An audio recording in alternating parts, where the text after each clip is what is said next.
Hello mga pare, natapos natin yung wire installation sa Honda 350. Yan si Sir no, from Binyan. Yan, tinayo tayo no.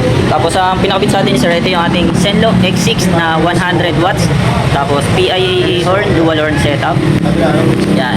Tapos yun, nasa ilalim no. Yan. Okay, yan, sample tayo no. Tapos ito, sinabay na natin yung passing nito. Okay. Ayan, may passing to yung ADB 350, kaya sinabay na natin yung MDL no. Okay. Sample muna tayo sa ilaw. Dito natin nilagay yung switch. Ayan.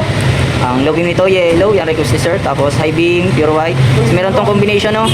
Kailangan naka-low siya. Tapos ito. Ayan. Nasabay na siya sa stock headlight no. Tapos pagka naman naka-off yung MDL, yan, pwede mo pa rin gumagamit yung stock no. Tapos yung passing natin yan, sabay na. Okay. Tapos low, meron pa rin passing. Tapos pure white, meron pa rin no. Okay. Tapos sa horn, palit lang naman yan. Sample tayo no. Okay, usan natin lahat.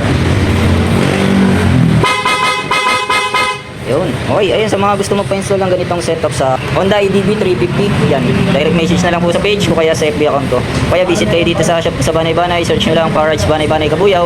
Yan, makikita nyo na yung shop no. Okay? Yun lang. Pakita pala natin yung tinapo pa lang ng motor sir no. 1,007 pa lang. Okay? Yun lang, thank you and ride safe.